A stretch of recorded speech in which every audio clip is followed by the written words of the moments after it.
Crime alert, डरना नहीं मिटाना है। नमस्कार, मैं सुधा चंद्रन क्राइम अलर्ट के आज के इस एपिसोड में आप सबका स्वागत करती हूँ।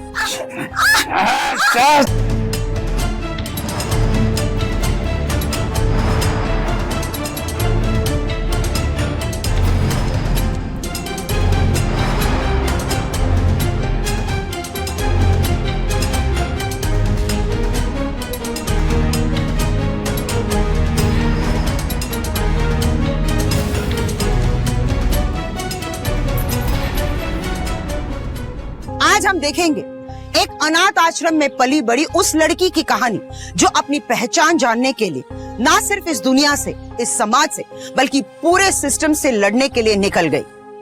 तो क्या एक अदना सी लड़की असंभव सी जान पड़ने वाली ये लड़ाई जीत पाएगी? आइए देखते हैं।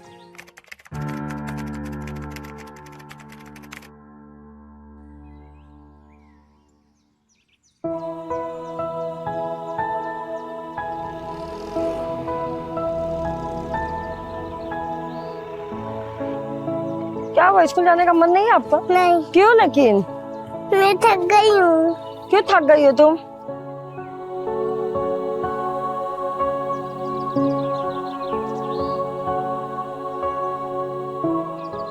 माँ,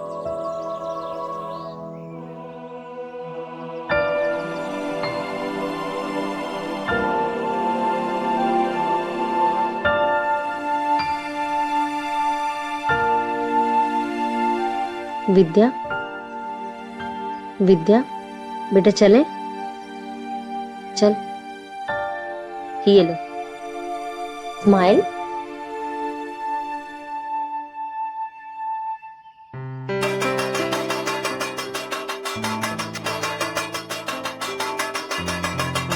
चलो बच्चों, खाना तैयार है। दीदी वैसे आपने आज खाना क्यों बनाया है? क्योंकि मैं ना बहुत जल्द यहाँ से जाने वाली हूँ, तो मैंने सोचा कि तुम सबके लिए कुछ स्पेशल बनाऊं। दीदी मुझे पता है, क्योंकि आप जो भी बनाते हो उसमें बहुत स्वाद होता है, क्योंकि आप उसमें अपना प्यार मिलाते हो। आपको पता है आज मैं इतनी खुश क्यों हूँ? आप यकीन नहीं मानोगे, मैं इतने सालों से जिस चीज का सपना देख रही थी वो पूरा होने जा रहा है।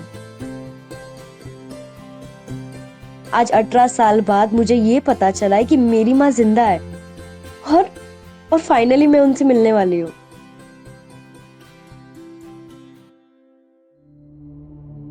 दुनिया के लिए ना मैं भले ही अनाथ हूँ, पर इन्हीं 4 दीवारी में मुझे मेरी बहनें मिली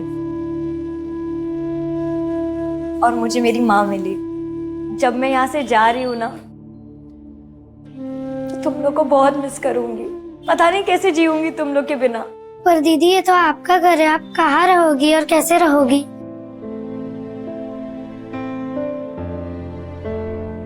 जब 18 साल के हो जाते हैं ना, तो यहाँ से ना जाना पड़ता है। अब मैं भी 18 साल की हो गई हूँ, पर चिंता मत करो, मुझे ना एक जॉब मिली है, डाटा ऑपरेटर वाली। और गंगा दीदी ने ना मुझे एक अच्छा सा घर भी दिलवाया है, तो तुम लोग ना कभी भी मस्ती करने आ सकते हो। सच्ची? ये विद्या, हम सबको तो पे बहुत नाज है। आज यहाँ मेरा आखिरी दिन है और मेरा दिल अपनी माँ से मिलने के लिए बेचैन हो रहा है। वो रात मैंने बड़ी मुश्किल से गुजारी और सुबह होते ही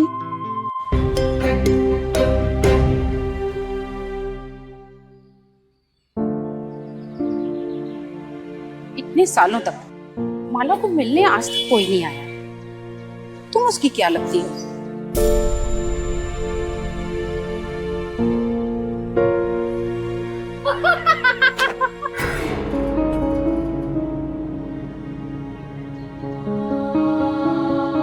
वो मेरी माँ है।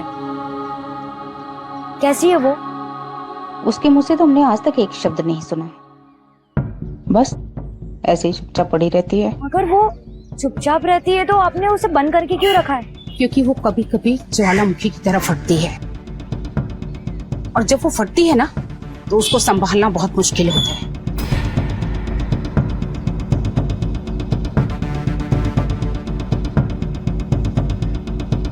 ये रही तुम्हारी माँ।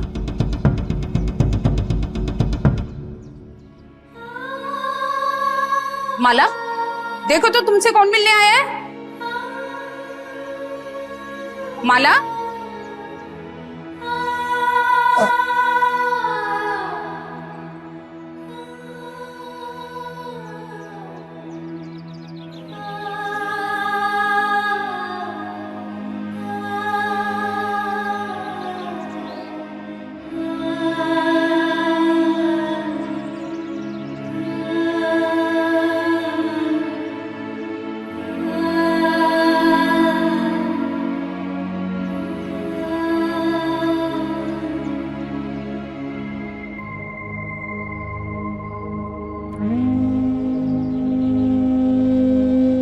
माँ, पता है मैं कौन हूँ? मैं आपकी बेटी हूँ।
माँ,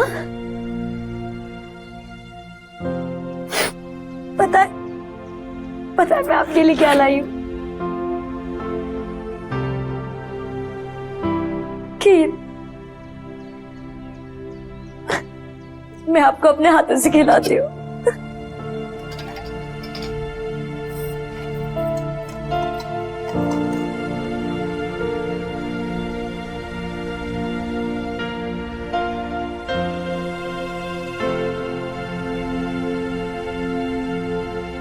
थोड़ा सा।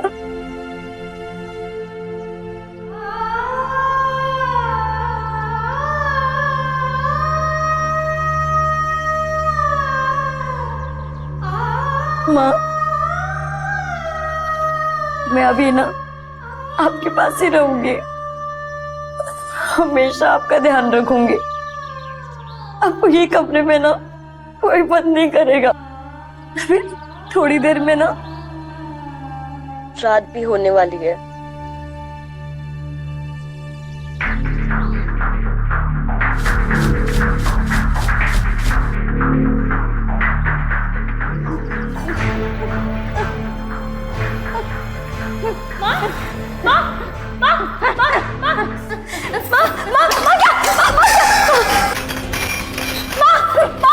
क्या हो गया?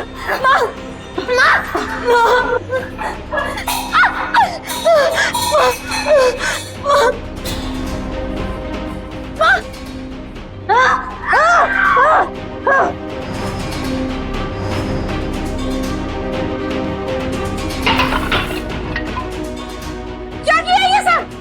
सविता, जल्दी आओ, पकड़ो। क्या करके रख दिया? पकड़ो सविता। सविता, इंजेक्शन लेकर आओ, जल्दी जल्दी इंजेक्शन लेकर आओ। माला, माला शांत हो जाओ। माला तुमसे कुछ कह रही हूँ मैं। सविता जल्दी आओ, लगाओ इंजेक्शन, लगाओ। माला शांत हो जाओ। शांत, शांत, शांत। माला,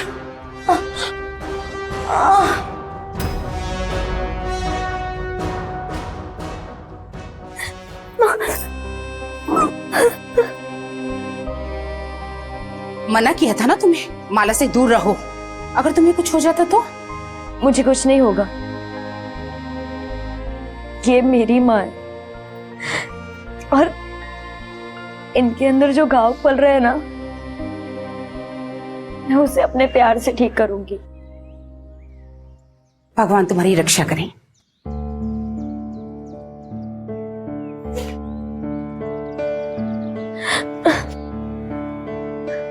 काकी काकी काकी काकी काकी काकी काकी काकी, आप मेरी माँ के बारे में क्या जानती है? प्लीज बताइए ना मुझे काकी, प्लीज। जब माला यहाँ पर आई तो वो पेट से थी। उसकी तबीयत बहुत खराब रहती थी। दिन में 3-4 बार उसे दौरे पड़ते थे। और उनकी इस हालत का जिम्मेदार कौन था? मेरे ख्याल से वो यहाँ आने से पहले जिस मेंटल इंस्टीट्यूट में थी, वहाँ के किसी स्टाफ ने। जरूर उसी मेंटल इंस्टीट्यूट में उसके साथ कुछ हुआ है। शायद वहाँ के किसी स्टाफ ने।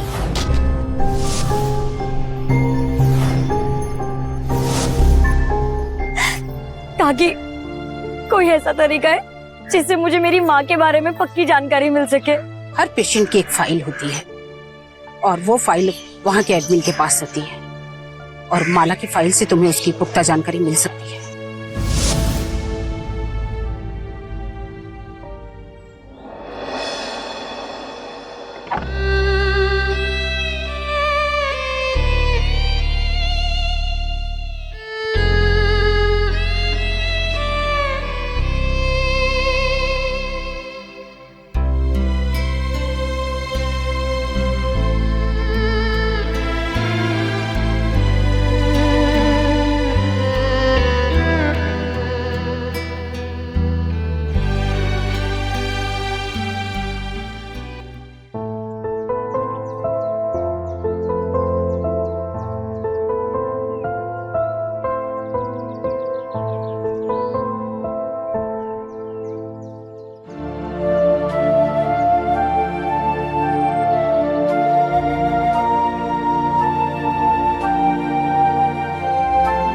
जब से मैंने माँ का ध्यान रखना शुरू किया है, उनकी तबीयत सुधरने लगी। मैं उनका अतीत जानना चाहती थी ताकि मैं माँ को इंसाफ दिला सकूं।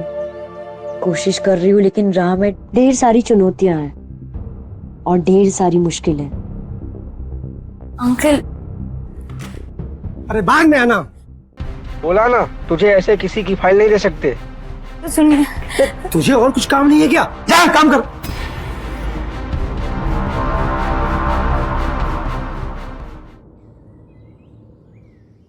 माला के कंडीशन में काफी सुधार आ गया है। तो क्या मैं उन्हें घर ले जा सकती हूँ? Of course. Thank you doctor. It's okay.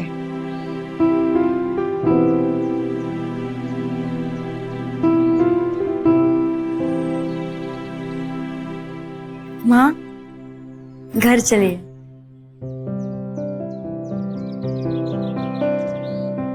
विद्या, विद्या, ये फाइल।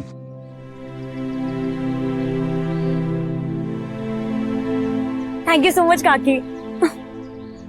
मैं चलती हूँ। चलो माँ।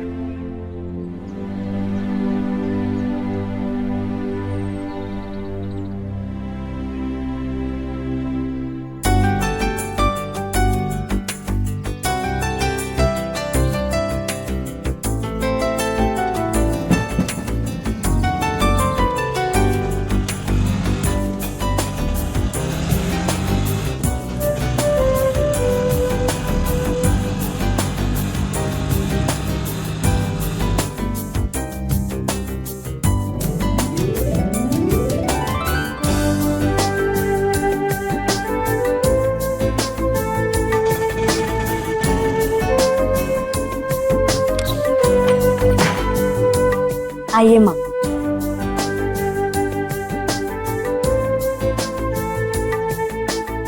माँ, यहाँ बैठिए आराम से।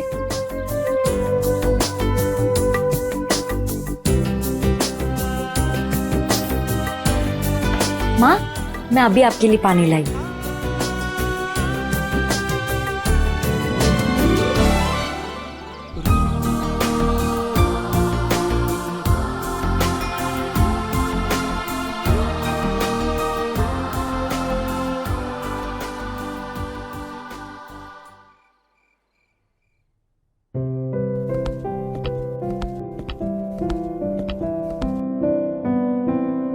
विद्या, आज मैं बहुत खुश हूँ। लेकिन मैं खुश नहीं हूँ दीदी, लेकिन क्यों? क्योंकि मैं चाहती हूँ कि मेरी माँ को इंसाफ मिले। क्या मतलब है तुम्हारा? कुछ लोगों ने ना मेरी माँ के साथ जानवरों जैसा सुलूक किया। ये सोच के भी ना मेरी रूह कांप जाती है। मेरी माँ के गुनहगार आज भी खुलेआम घूम रहे हैं। जब तक मैं उन्हें सलाखों के पीछे ना पहुंचा दूं, तब तक मैं चैन से नहीं बैठूंगी। विद्या, गड़े मुर्दे उखाड़ने से क्या फायदा है? वो मुर्दा नहीं, वो मेरी माँ है। मेरी माँ की बदकिस्मती बस इतनी है कि उनके साथ हुए गुनाहों का जीता जागता सबूत मैं हूँ, और इसलिए ये मेरा फर्ज है जब तक मैं उनके गुनहगार का ना तो उसे पता लगाऊं, बल्कि उसे उसके गुनाहों की सजा भी दिलवाऊं।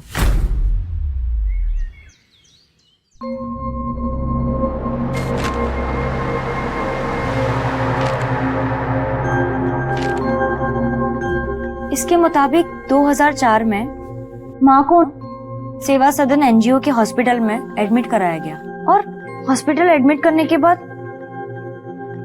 2 महीने बाद उन्हें प्रेग्नेंट पाया, और इस बात पे इंक्वायरी भी बिठाई गई। लेकिन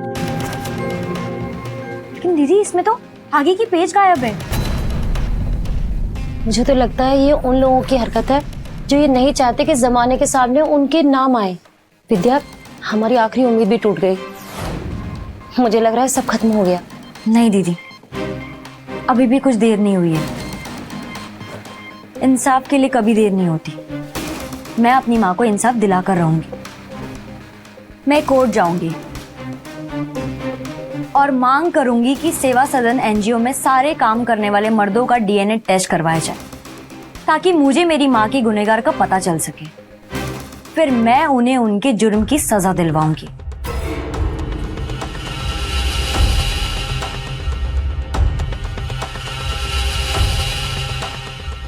अक्सर समाज के डर से लोग सच्चाई का साथ नहीं देते हैं और भेड़ चाल का हिस्सा बनना पसंद करते हैं, क्योंकि ऐसा करने से उन्हें लगता है कि उन्हें समाज के कड़वे सवालों का सामना नहीं करना पड़ता है। लेकिन विद्या ऐसी हरगिज नहीं थी।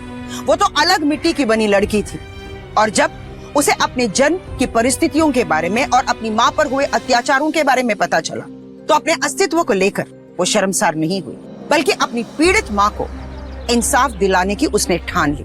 और अब विद्या के इरादों की कठिन परीक्षा शुरू होने वाली है। आने वाले समय में किन हालातों का उसे सामना करना पड़ेगा, इसकी कल्पना उसने कभी नहीं की थी।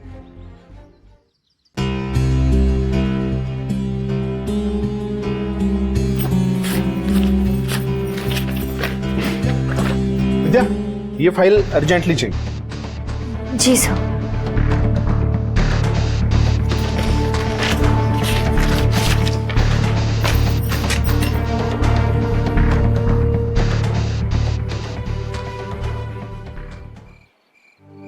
आई एम सॉरी वकील साहब, वो क्या है ना, मुझे ऑफिस में देर हो गई।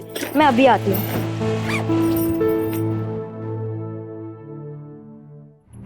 अभी भी सोच लो। कानूनी लड़ाई बहुत लंबी चलती है, इसमें बहुत एफर्ट, बहुत पैसा खर्चा करना पड़ता है। मैं अपनी माँ को इंसाफ दिलाने के लिए ना कुछ भी करूंगी सर। आप जल्दी से केस फाइल करने की तैयारी कीजिए। ठीक है, मैं PIL फाइल करता हूँ, तुम्हें जल्दी से अदालत आना होगा। जी मैं चलती हूँ सर। वो क्या है ना, घर में माँ अकेली है, तो मुझे उनको भी देखना है। मैं आपको जल्दी मिलती हूँ। Okay.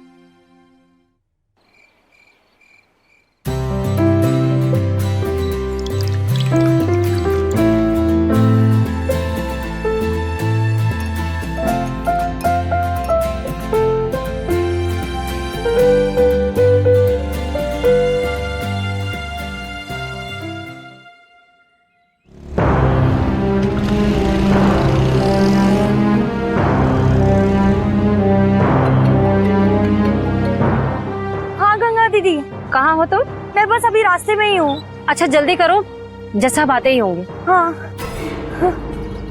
Auto, auto, auto, auto, auto, auto.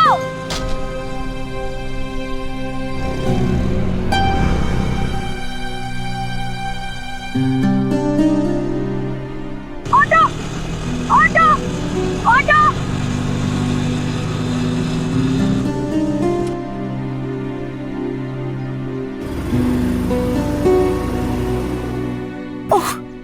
I am so sorry. कोई बात नहीं बेटा, बहुत जल्दी में लग रही हैं आप। कहाँ जाना है आपको?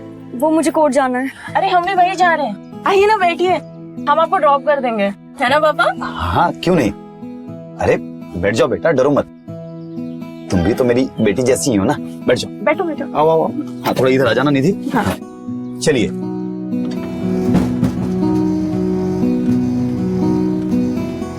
मेरा नाम उदय है और ये है मेरी प्यारी बिटिया निधि। हाय। मैं विद्या।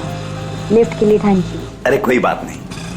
1 मिनट पापा, मैं बोलूंगी। दरअसल ना पापा इतने मौकों पर एकदम फिल्मी डायलॉग मारते हैं कि जैसे जरूरतमंद की मदद करना तो हमारा फर्ज बनता है।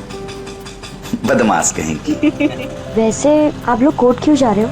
दरअसल मुझे कॉलेज प्रोजेक्ट के लिए ना कोर्ट पे प्रेजेंटेशन बनानी है, बस हम इसीलिए कोर्ट जा रहे हैं। वैसे आप क्यों जा रही हैं कोर्ट? एक मजबूर को इंसाफ दिलाने जा रही हूँ।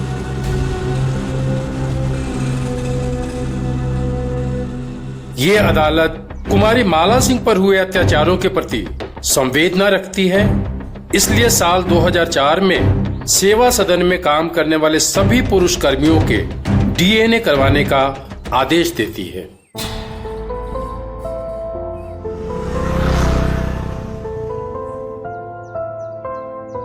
जज साहब जितना सीरियस थे ना, मुझे तो ऐसा लगा कि वो हमारा केस रद्द कर देंगे।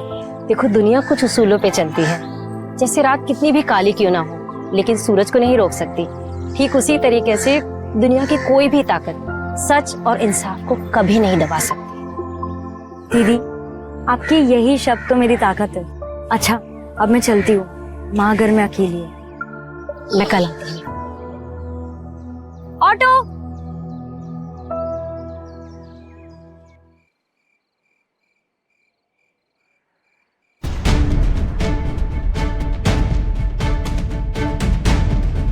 माँ, माँ, माँ किधर चली गई? माँ, माँ।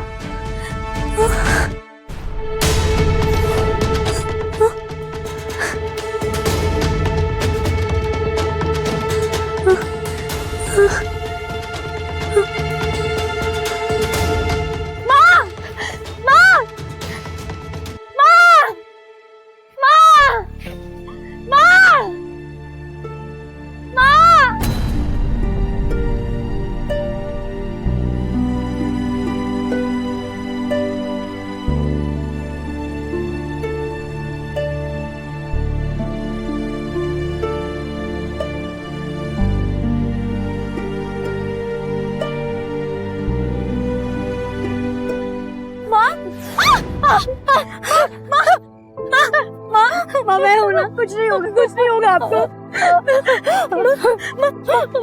कौन था वो? राक्षस, राक्षस।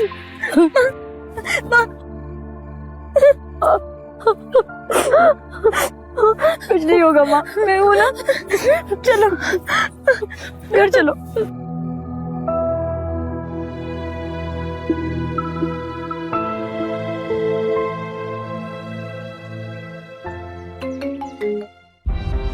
हाँ शुक्ला जी बोलिए। विद्या अपने केस के बारे में तुम्हें एक अपडेट देना है। बताइए। सेवा सदन एनजीओ के स्टाफ का डीएनए कलेक्ट किया जा रहा है, मैं तुम्हें अपडेट देता रहूंगा। ठीक है। उन तीनों को लेके आओ, यहाँ खड़े हो जाओ। नाम बताओ। मोहम्मद फैजल। सुनील गुप्ता। उदय यादव। आपने मुझे कभी भी हार मानना नहीं सिखाया, हमेशा लड़ना सिखाया। दीदी ये वही लेटर है जो मुझे कल घर पर मिला था। अच्छा, अपनी खुशकिस्मती मान कि तेरी माँ मेरे हाथ में नहीं लगी, वरना तुझे आज उसकी लाश मिलती। अपनी सलामती चाहती हो तो ये केस वापस ले लो। विद्या, अभी भी देर नहीं हुई है। नहीं दीदी, आपने मुझे कभी भी हार मानना नहीं सिखाया, हमेशा लड़ना सिखाया। मैं अपनी माँ को इंसाफ दिलाकर रहूंगी। मैं ये लड़ाई जारी रखूंगी।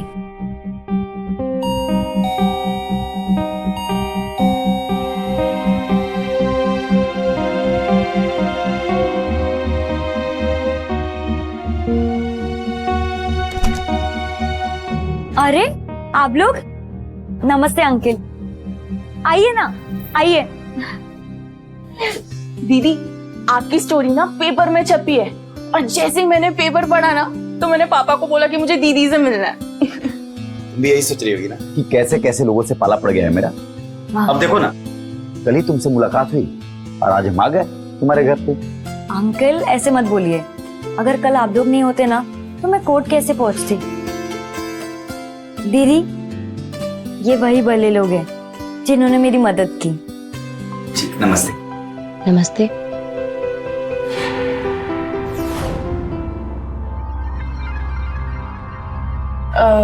दीदी वैसे आपकी मम्मी कहाँ है?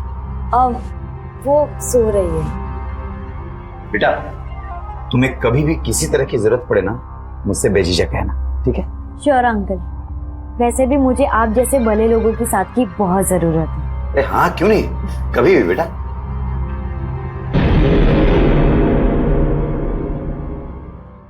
हाँ शुक्ला जी बोलिए। डीएनए रिपोर्ट आ गई है, तुम्हारे पिताजी के बारे में सब कुछ पता चल गया।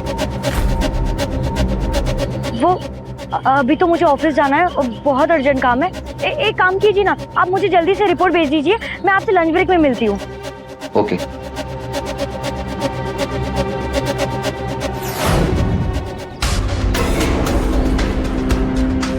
अगर तुम अपनी सलामती चाहती हो तो ये केस वापस ले ले,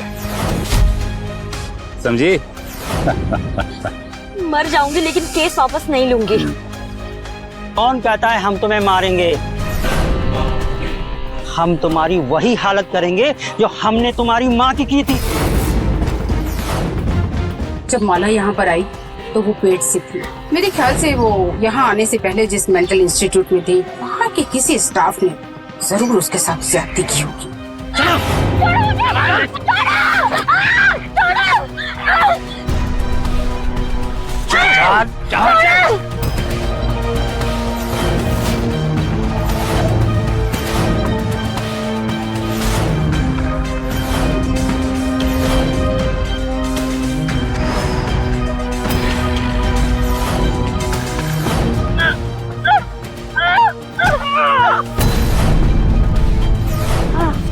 पकड़ पकड़।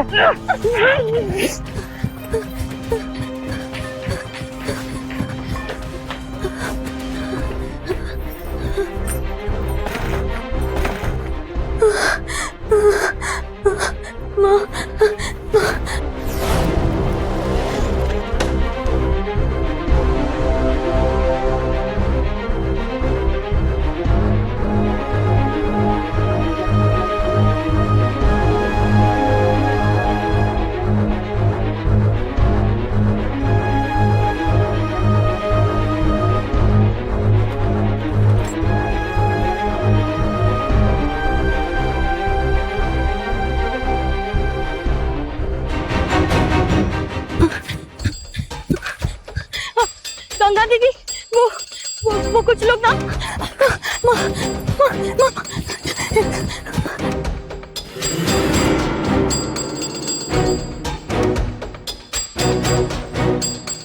क्या हुआ विद्या? तुम इतनी परेशान क्यों हो? आराम से बताओ क्या हुआ। वो कुछ लोग हमें मारने की कोशिश कर रहे, वो हमारे घर तक भी आ गए। तुम कहाँ हो? मुझे बताओ, मैं वहाँ पुलिस लेकर आती हूँ। नहीं, मेरे एक परिचित के घर के यहाँ जा रही हूँ। आप जल्दी से वहीं आ जाओ, मैं आपको पहुंचकर एड्रेस भेजती हूँ। ठीक।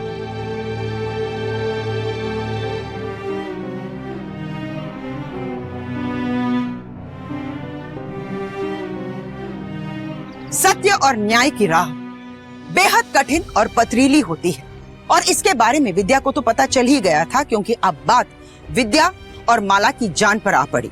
पर कहते हैं ना, इंसान की सहन शक्ति की पहचान कठिन परिस्थितियों में ही होती है, और आने वाला समय विद्या के लिए बहुत बड़ी चुनौती लेकर आने वाला था। तो क्या विद्या जिंदगी के इस इम्तिहान में खरी उतर पाएगी? जो इंसाफ की लड़ाई वो अपनी माँ के लिए लड़ रही थी, क्या उसे अंजाम तक पहुंचा पाएगी? यकीन मानिए, इस कहानी का अंत आप सबकी कल्पना से बड़ी सनसनीखेज साबित होने वाला था।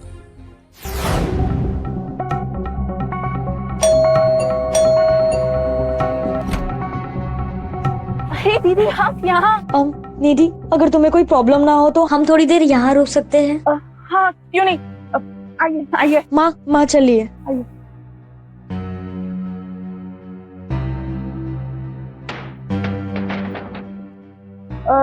दीदी, आप इस वक्त यहाँ, मतलब सब ठीक तो है ना? हाँ, माँ बैठिए। आइए प्लीज बैठिए।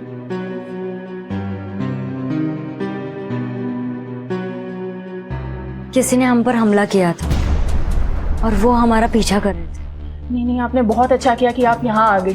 वैसे अंकल कब आएंगे? पापा तो काम पे हैं, उनकी कल नाइट ड्यूटी थी ना, इसलिए। तुम कहीं जा रही हो क्या?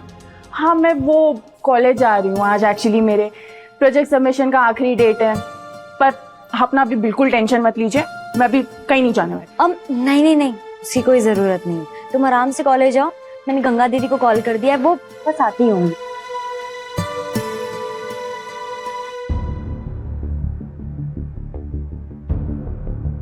आप लोग कुछ लेंगे? थोड़ा पानी मिलेगा क्या? माँ को बहुत प्यास लगी होती। आप लोग यहीं रुकिए, मैं अभी लेके आती हूँ। काम करती हूँ, मैं भी चलती हूँ तुम्हारे साथ। माँ, आप यहाँ बैठो, मैं अभी लेकर आई पानी।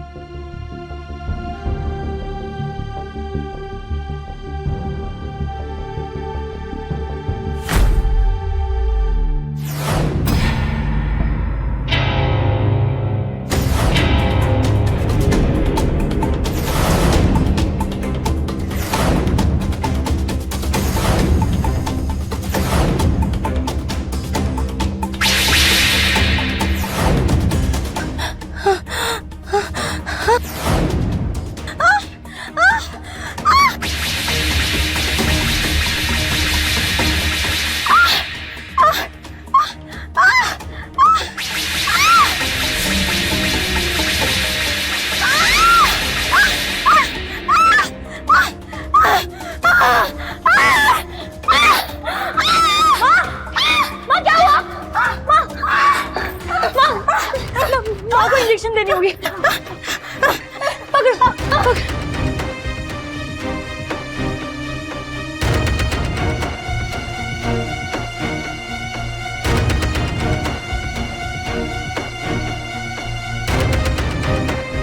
माँ को रूम में ले चलते हैं।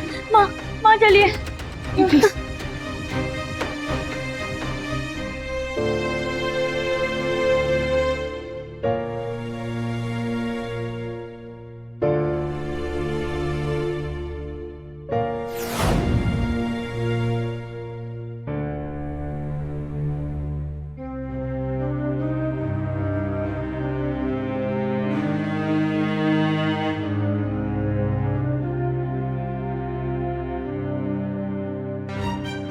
तुझे बहुत खुजली हो रही है ना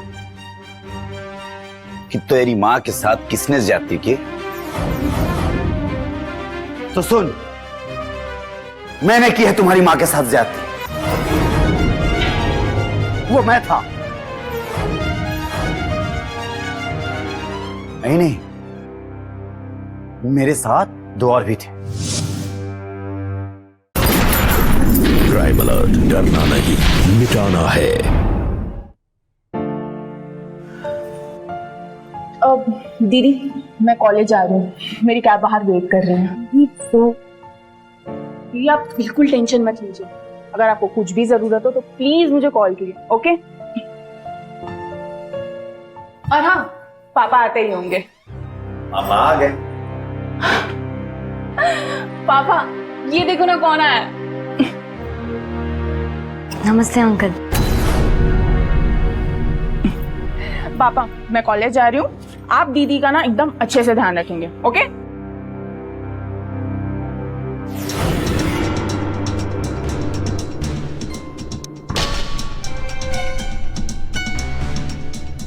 एक मजबूर को इंसाफ दिलाने जा रही हूँ। मुझे आप जैसे भले लोगों के साथ की बहुत जरूरत है।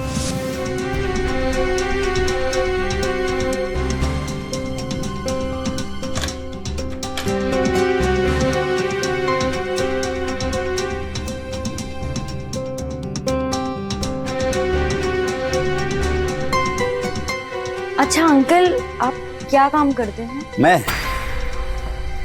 मैं एक एनजीओ में हेड अटेंडेंट हूँ जो मेंटल डिसेबल्ड लोगों का ध्यान रखती है।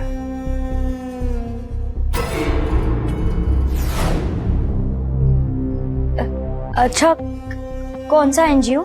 सेवा सदन। मुझे बहुत खुजली हो रही है ना कि तेरी माँ के साथ किसने ज्यादती की, तो सुन, मैंने की है तुम्हारी माँ के साथ ज्यादती। वो मैं था।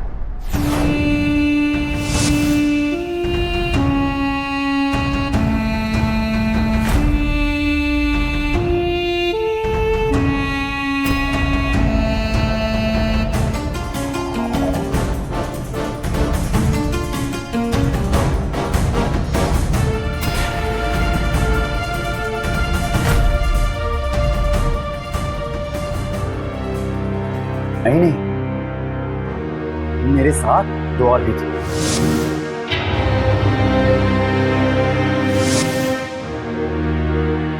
अब इसको तो किस्मत ही कहेंगे ना कि उस दिन कोर्ट जाते समय तुम मुझसे मिल गई, और अगले दिन जब मैंने तुम्हारे बारे में अखबार में पढ़ा कि तू अपनी पाप का पता लगाने के लिए मेरे एनजीओ के सारे मेल स्टाफ का डीएनए टेस्ट करवाना चाहता, तो मैं समझ गया कि तू जरूर उस माला की औलाद है। और तब से मैं तुम पे सिर्फ नजरें ही नहीं बल्कि तुम्हारी जड़ें खोदनी भी शुरू कर दी थी।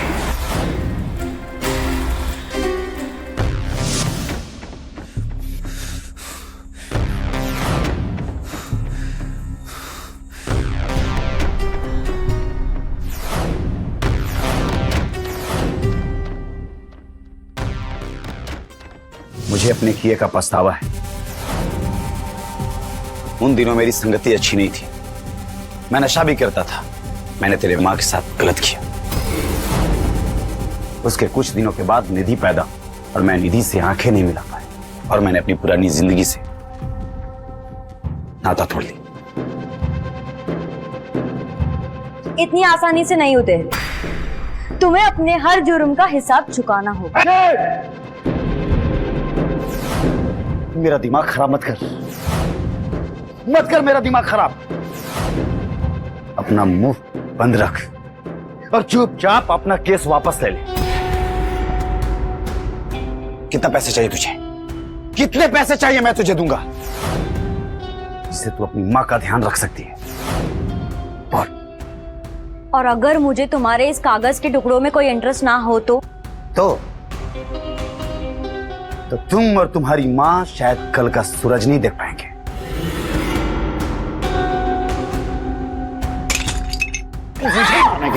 मुझे मारेगी तू। अब देख मैं तुझे कैसे परलोक भेजता हूं।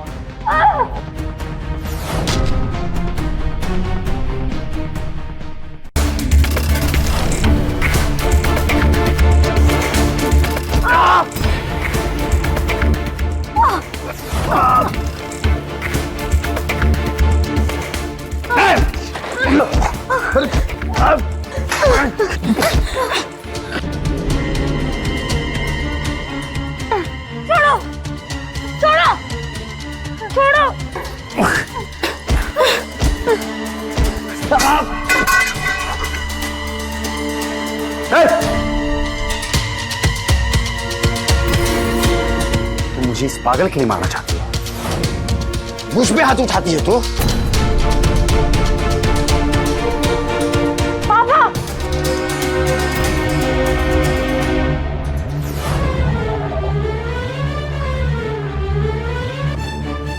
निधि, तुम यहाँ कैसे? इसे मैंने बुलाया है। मेरे वकील ने ना मुझे डीएनए टेस्ट की रिपोर्ट भेज दी। जब तुम धमकी दे रहे थे ना, तो वही रिपोर्ट मैंने निधि को भेज दी।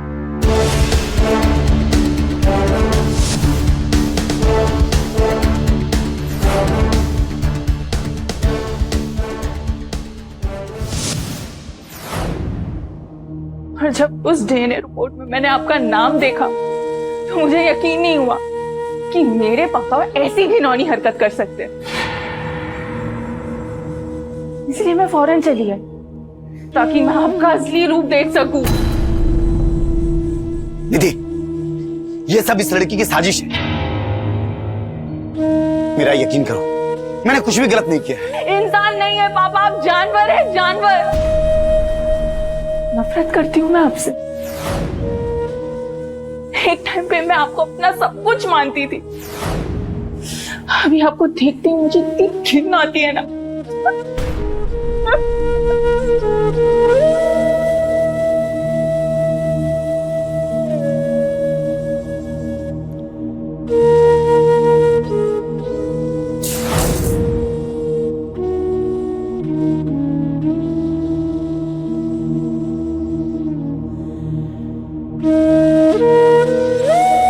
I love you, बेटा। I love you.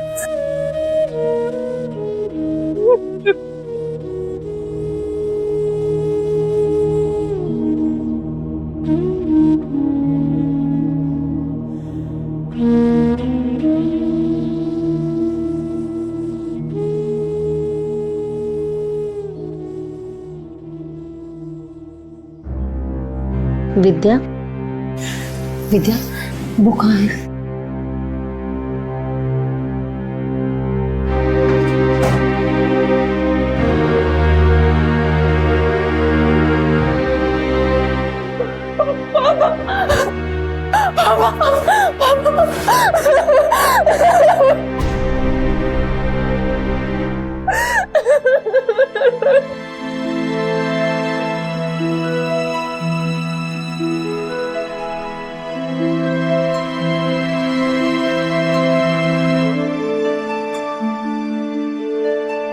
तुम्हारे लिए एक गुड न्यूज है। जब पुलिस ने एनजीओ के लोगों का स्टेटमेंट लिया तो पता चला कि उदय के 2 साथी भी उस गुनाह में शामिल थे। अब वे पुलिस की हिरासत में। दीदी, मैं कॉलेज जा रही हूँ। दीदी, 1 मिनट।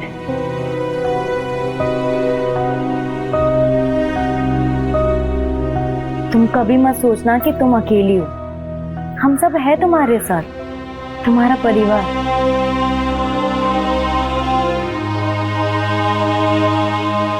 और मैं भी।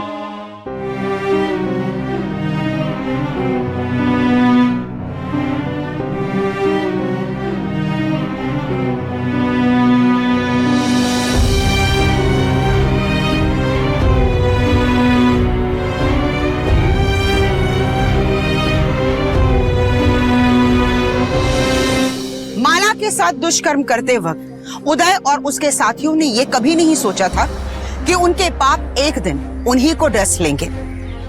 उदय ने शर्मिंदगी में आकर अपनी जान दे दी।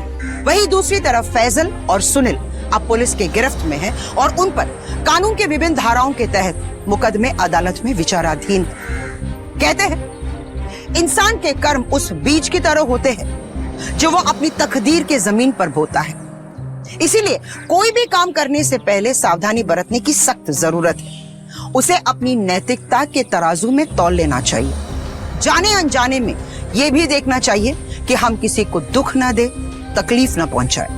इसी विचार के साथ मैं सुधा चंदन आपसे विदा लेती हूँ इस वादे के साथ कि अगले एपिसोड में हम फिर मिलेंगे एक नई कहानी के साथ। देखते रहिए क्राइम अलर्ट।